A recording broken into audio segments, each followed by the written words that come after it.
This statement tells us several things. First is that there is a closer connection between the natural world and our redemption than we may think. Paul said the entire creation groaned for redemption. And from the very beginning, we see how creation was twisted and thorns infested the ground because of sin.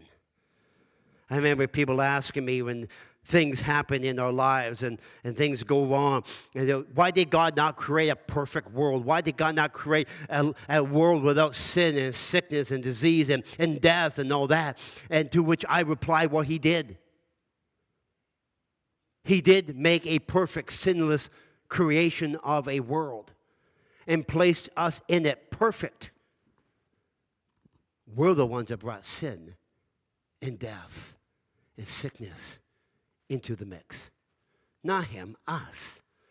Matthew's gospel tells us that when that creation reacted when Jesus walked among us, a wonderful start at his birth, the darkness at noon, the earthquakes and the ground casting out of its death, as death, and the earthquake as resurrection. Second, this phrase tells us that praise is not elective. It's not a choice.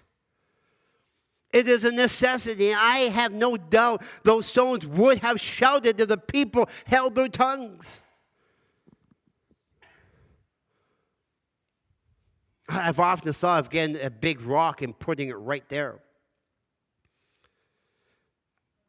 And say, will this rock cry on praise if we hold silent? As a symbol of what he's talking about here. It's not a choice. And that leads to the question for us, made in the likeness of God, what should our response be to the mercy of God? Those of us who have been rescued from the kingdom of darkness, set down in the kingdom of light, ought to heed the words of Nehemiah when he says, stand up and bless the Lord your God.